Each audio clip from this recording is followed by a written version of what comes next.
Good evening and welcome to tonight's show from DJNTV, Disc Jockey News TV. Tonight's show is brought to you by Electra Voice, DJ Event Planner, DJ Trivia, Odyssey Innovative Designs and Cases, LFX Professional, Promo Only, and the DJNTV Insiders.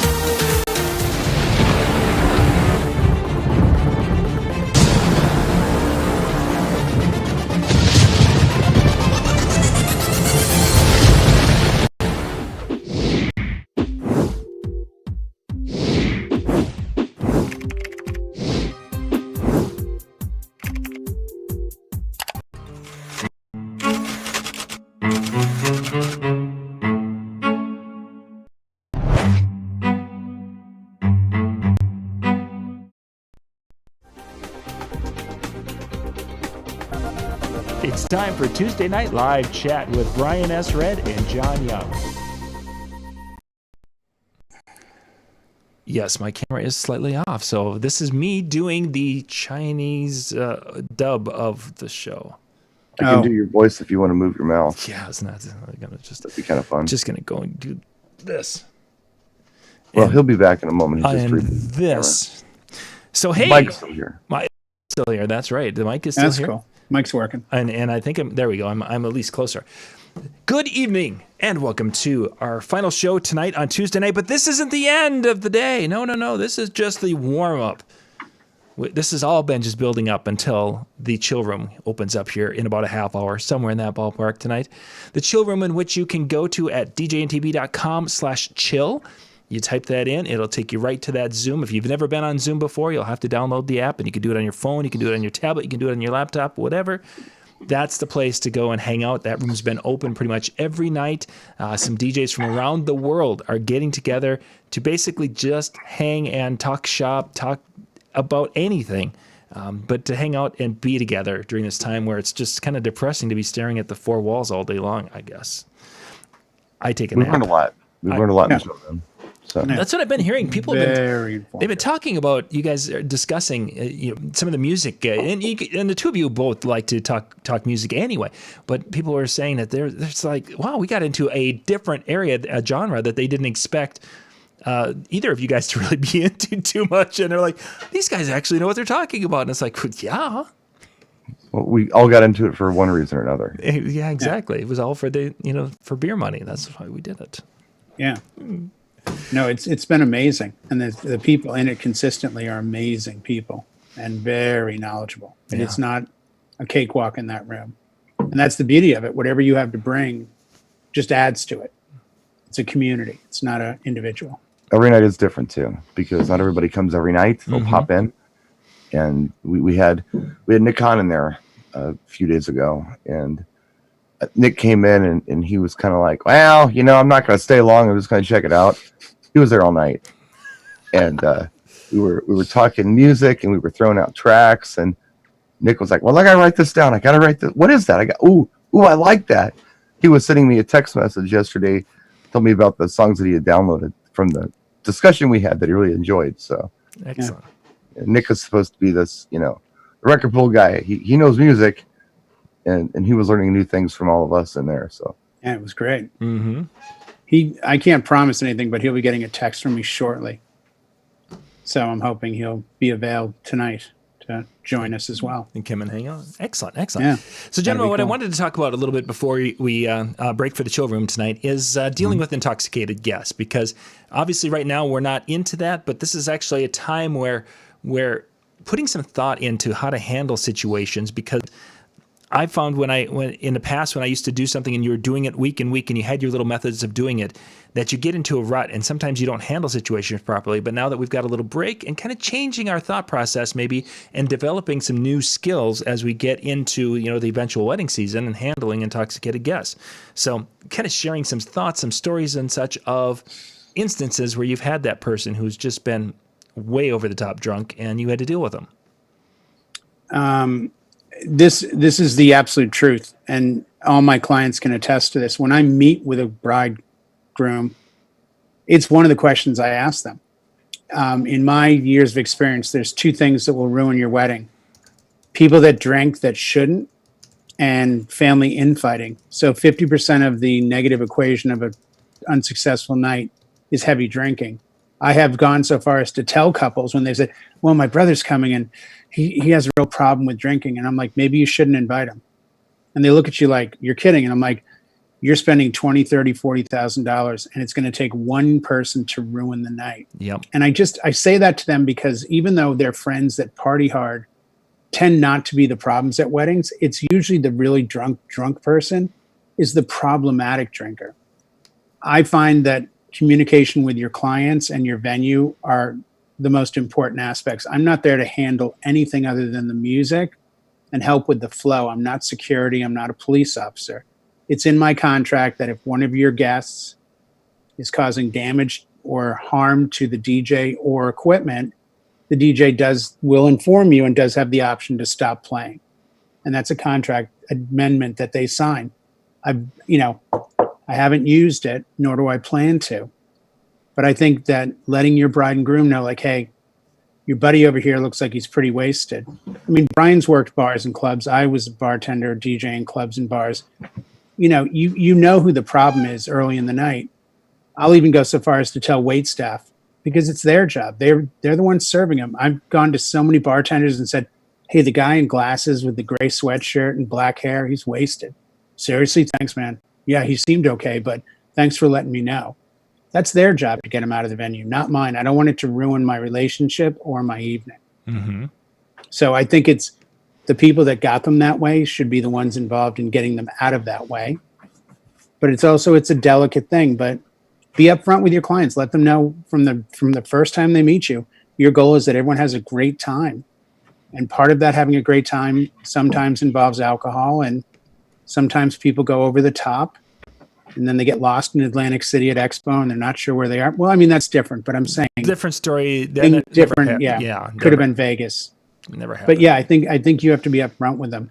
And believe it or not, I have a zero alcohol before or during my event policy for me personally, because the last thing you need is to have the DJ have a couple drinks, in my opinion, and then have a problem with somebody who's had drinking, and now you're elevating and escalating the problem.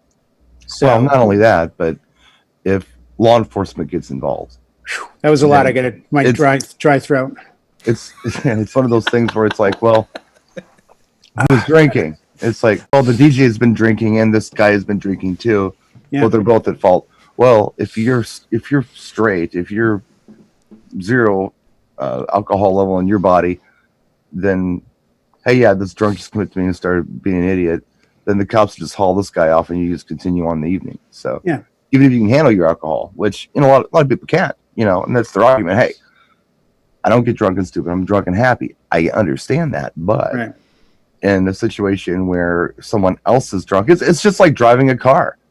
There are people out there who can drive drunk, but if they get in an accident and they've been drinking, then the cops are gonna blame them because they've been drinking. It's the same thing with the altercations sometimes. So, but no matter how much preventative maintenance you try to do on something like this, you're still gonna have them. So what you're gonna have to do is learn to handle them gracefully and carefully. But be firm. I think I had a wedding last July.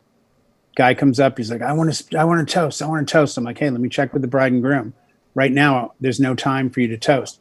Man, I'm telling you, I'm effing going to toast. Okay, that's not going to work with me. So I go over to the bride and groom and I go, hey, this guy in the blue shirt over here is pretty wasted and he wants to toast. How do you, it's my opinion professionally that I should let him know we don't have time and move on. Oh, yeah. And the bride looks at me and she goes, that's his husband. Or that's his father. I'm like, excuse me? That'd not be his husband. Yeah. It's the groom's dad. Oof. Off his butt wasted. And I'm like, and he looks at me and I go, do you want my professional opinion? He goes, yeah, I really do. I said, there's no good memories that are going to come out of your dad being hammered on the microphone. It'll look cute, but everyone is going to leave here thinking that's embarrassing. And he just kind of shook his head and he's like, yeah, do whatever you think is best. I'm like, okay, he doesn't toast.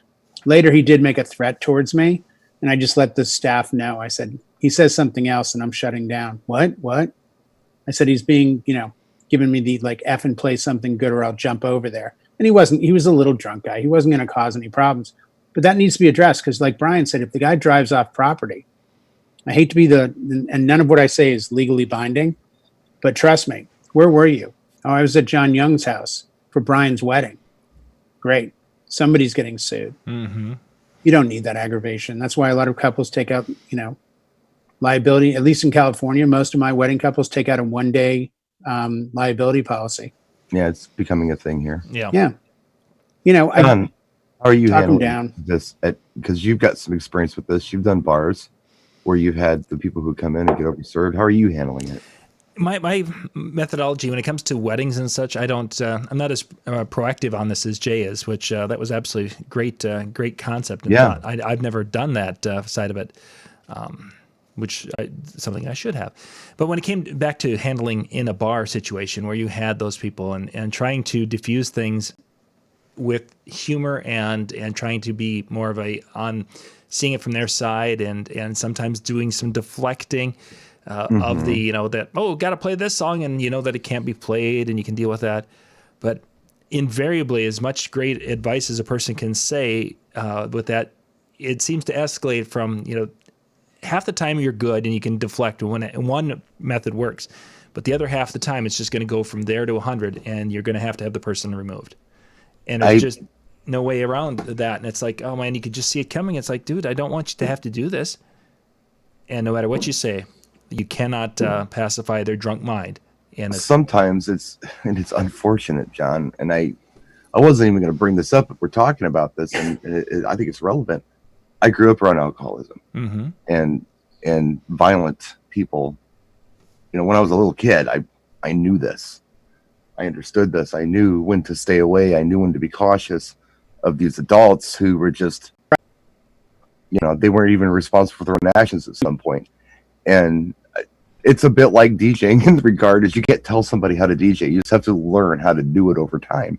And that's how I've unfortunately had to, it's come in handy for my job. I mean, because I know what to say and I can kind of tell where someone's temperament is and where I can push them and where I can't when they've been drinking. And I know when it's, time to get help. Yeah. So you just have to kind of, be smart about it. If it's something that's just out of your wheelhouse, get some help. Mm-hmm. If there's help to be had, get some help. If I think there's a point where you have to, and again, I'm coming from bartending. So, as far back as like 85, 86, I was bartending. So I've dealt with and I could shut off and throw out the biggest guy by being positive, being like, hey, you know what? You've had 3 drinks in 45 minutes. I just got a call. There's some police down the road. I'll tell you what, next time you come in, I'm buying your first beer, but I want you safe. So I'm gonna stop serving you now. 10 out of 10 times, get the handshake. Guys are happy, and I think I have the same mentality at a wedding. I'm just scoping around.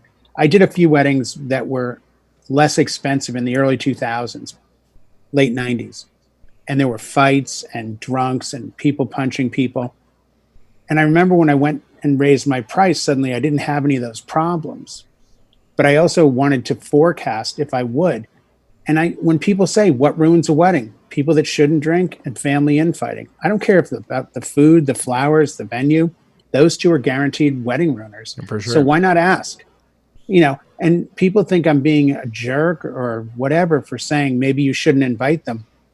If I was going to spend $40,000 and I could guarantee that Brian showing up at the party was going to ruin the party, should I invite Brian? Well, I mean, I would, but to me, it's the same logic. Yeah, for sure. And I think if you watch, how many of us are near the bar? A lot of my venues, the bar's right across from wherever I am. So you can watch people drinking and, just kind of keep that sixth sense going. Like, ooh, that guy just did 3 shots and a beer and he's kind of stumbling. Maybe just be proactive. Mention it to the staff. It's not your job to throw them out. It's the bartender. It's the waitress. It's the venue. Let them deal with it. Mm-hmm. But let them know ahead of time so they can be, before, like Brian says, before it gets to that violent stage, get them early, catch them early enough. It's just, and this might sound like Captain Obvious stuff, but when you're doing an event, I think it's important early on, and this is something that you can learn from theater or even stand-up comedy. get the audience on your side early on in the event. It helps. Now, yeah, sometimes somebody shows up to the party drunk. I've had that happen. But if the audience is on your side, they're going to look out for you. And they're going to take your side if there's a problem, or if they see that you are struggling with something. Typically, they'll take your side. Oh, come on, Bob, leave him alone. Come out. And it's just... So, yeah, I mean, doing the preventative maintenance like Jay is suggesting, that is masterclass. I mean, if you can handle that, then that's fantastic. But reality is, most of the time, is just simply going to present itself. And when it's there, what do you do? And cattle prod. This is kind of like what we're talking. Yeah, cattle prod. But just get for me, really get the audience on your side, get everybody on your side. That's a great point. And then if there is an issue, then they got your back. On the other hand, if the audience perceives you as the bad guy, or you're not approachable, and something happens, they could turn against you, and they could stick up for drunk Uncle Bob. So I don't know. Yeah, it's worked. It's served me well just to have on my side. What do you guys totally thoughts? Get that. What do you guys thoughts about those situations where somebody has gone onto a microphone because of an intoxicated guest? Is that something you would do or think about? What was the question? When there's been a really intoxicated guest in the DJ's face, and the DJ gets on the microphone and starts going on. Hey, asshole! Yeah. No, I think and this is where our value is oftentimes misunderstood or misplaced. $1 million wedding, it only takes the DJ 8 seconds to mispronounce the name of the bride and groom and drop an F-bomb, and that night's shot. So I think you owe it to your own level of professionalism that unless it's an emergency and you're asking for, and it's happened to me, you're asking for a doctor, nurse, or medical professional to come to the dance floor, someone's hurt, because it's happened 2 or 3 times to me where people have passed out or fainted and we've needed to get somebody to care for them, and I've had the mic. I don't think it's your obligation to yell at people. Maybe in a nightclub if it's funny, but at a wedding, I think your level of professionalism needs to be high enough where that's not an option. I have snapped at a few people, I'll admit it. But by the time I've done it, I don't even know that I've done it. It's just escalated to the point. And it's always someone younger where I feel like I've got some sort of, at least, citizen authority over them. Some older guy, hey, you need to knock it off. That's too much. True story, 1998 on a boat cruise dinner. I had a group in the back, probably 30 feet away. I'm giving the safety announcement, hey, the Coast Guard regulation, this and that. And the guy yells something and I ignore it. And then he yells something again. We haven't even left the dock for a 3.5-hour cruise. And as he says it, I come back with, and I go, hey, come on. I have a job to do. I'm not going to come by McDonald's in the morning and tell you how to make my Egg McMuffin. And it's something I'd always wanted to say, but didn't really have the guts to do it. Heckle, yeah. God is my witness. 10 seconds later, he comes strolling up wearing a McDonald's jacket. He's a freaking manager at a McDonald's, and they're out for some sort of a celebration, and he is pissed. I can't believe you'd say that. We came out here to celebrate. There's 10 of us. We're spending $800, and I'm just like, that's the beauty of it. I was trying to get, and I'm trying to do like Brian says, trying to get the no, of course I called you out because later on I want to make note of the fact that we have some management here that are celebrating, like that kind of backpedal. I barely got away with it, but it was the last time I ever used the microphone as a weapon, because I'm like, if you're just going to go too far. And I think it's like throwing gasoline on a fire. I really do. Once people get called out, they either laugh it off or they don't. The other thing I want to mention is every one of my clients understands this. You are hiring me to perform a service. You are not renting my equipment. I have the ultimate final say on things like microphones. And the other thing is, I promise all of my brides and grooms, there will be no surprises the night of your wedding. No one will speak that you don't okay. No one will get a last minute toast. And I'm sure a lot of DJs are going to flame this, but I've never seen a last minute unscheduled toaster, karaoke performer, or anything else speak at a wedding and have it turn out good. Nor do I tell them that I will do open toasts, because open toasts to me are just inviting problems. because you're going to get the random drunk boyfriend of the girl you don't even remember inviting, and now he feels obligated to speak. So I kind of really push them in the direction of best man, maid of honor, maybe parents, somebody else, a brother, sister. Now with everything going on, my weddings will be exclusive to a mic stand. So I'll be able to stand there and guard it and say, oh, okay, Susan's coming up next. Julie, and if somebody goes, oh, I want to say something, I'm really sorry, not right now, maybe later, we don't have time. That's my way of saying it's not going to happen. Mm-hmm. You know, I will say this though, and I'll add this because I know we're short time tonight, but I do get drunk people a lot, and it's usually young girls or small women, and it's Karen. and it's not a threatening thing. It's just kind of like, hey, can you play Motown Philly by Boys and Men? It's my favorite song. Sure, here you go. I don't. That doesn't bother me. It's not a threat to the party. It's not a threat to me. It's not a threat to the. It's good for the dance floor. She's gonna go out and dance. That's not a problem. It's the aggressive drunk I worry about. Mm-hmm. I haven't had that in a long time, but I don't care about drunk Karen. Yeah, it doesn't bother me.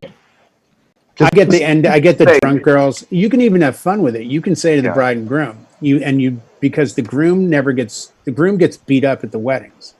Like he's the one that we all joke about. So at the meetings, I like to look at the bride and be like, hey, you know what? I'm not going to play anything off, that's not a radio edit. So if the FCC allows it, language on the radio, that's what I'll play at your wedding. So you're not going to hear hard words. I said, and I'll look at the groom and be like, you're going to find this hard to believe, but almost 100% of weddings, it's the drunk bridesmaid. And I look at the bride and she starts laughing, who comes up with do you have Eazy-E? How about NWA? What do you mean? Why is this unedited? Oh, I want, no. The unedited. And it's like, come on. But that's the fun ones you can play with because you can convince them you already played it. Right. Get them in like a spinning top with a, it's coming. I just missed it. I'm like, remember when you just turned around? I played it then.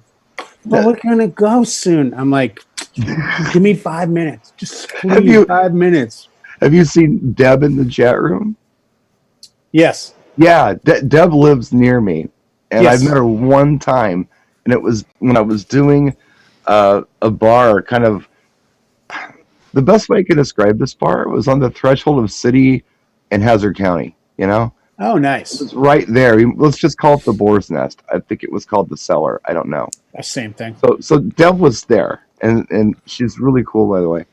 But she knew I was playing down there one night, and it was like a month and a half ago. I don't know. It wasn't that long ago, or maybe beginning of February. At any rate, there were a lot of women in there who were probably in their early 50s, and it was kind of like that thing where they could have gotten pulled over for doing like 22 and a 55, Yeah, because they were really trying to act young, and they were very drunk, and they were trying to request the most juvenile things in the world.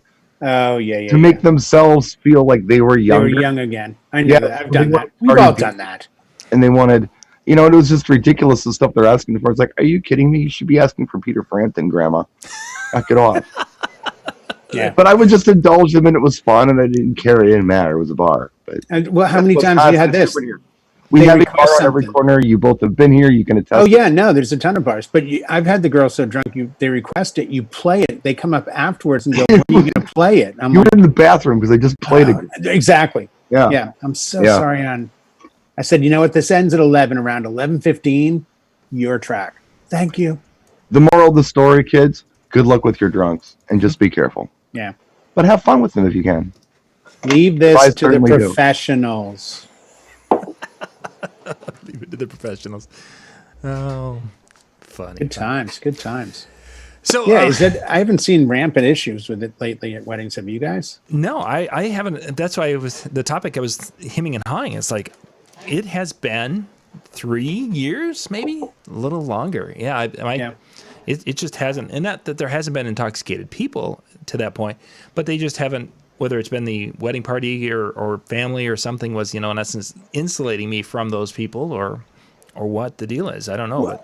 Well, and use what you have. I mean, again, I'm coming from a much different world, like 20 plus years back of doing this for a living, working in around alcohol. So it's different. I think if you've never had the experience, remember there are things that are your friend. Hey, you know what?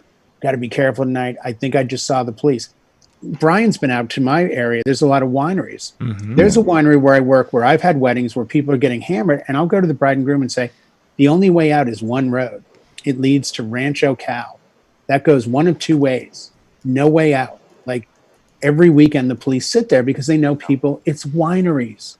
All they're doing is drinking. They're not going there for anything else. And I'll say to the bride and groom, as a PSA, would you like me to announce that the venue can get you an Uber? You can leave your car here, but please be cautious. And when it's a holiday weekend, I insist on saying, ladies and gentlemen, this is a holiday weekend. There will be roadblocks. Every holiday, Saturday night, I drive to one. We're looking out for your best interests. So please drink responsibly or be prepared to leave your car and take an Uber or Lyft. And if you say that, like Brian said, you're their friend now. You're not the enemy. Yeah. Be on their side. For sure. For sure. Well, gentlemen, let's wrap up the show. I would just put the chill room link in the comment section there. You guys can grab that and bounce out to the chill room and have some fun this evening out there and kind of share and ask questions or tell stories, whatever works for you. And tomorrow we've got a few more shows coming to you tomorrow night to kind of wrap up. Well, the live shows for the week. We'll have one more on Thursday night, but we'll be back tomorrow night looking at some business things and some photo booth things and a lot of stuff coming up. And John, are you going to come and join us in the chill room for a little bit? I've got kids that we're dealing with schoolwork, trying to get them. It's a no. It's a no tonight. Yes, that's why. Hey, by the way, I'm going to be inviting Christian tonight because Christian did a 90-day sobriety thing, and now he's sending me photos of him drinking. So rather apropos, because he's like, yeah, Tuesday's 90 days. I'm like, that's right. You didn't drink anything for 90 days. Why did you do that again? He's like, perseverance and strength. And he bought a 4-pack of some ale the other day. So I'm just going to invite him into the chill room as well. That'll be fun. Jay can see what kind of trouble we can get into. He'll demonstrate his skills. So thank you guys for being with tonight. And head again out to that DJNTV.com/chill and have some fun tonight. We'll catch you next time. Bye-bye.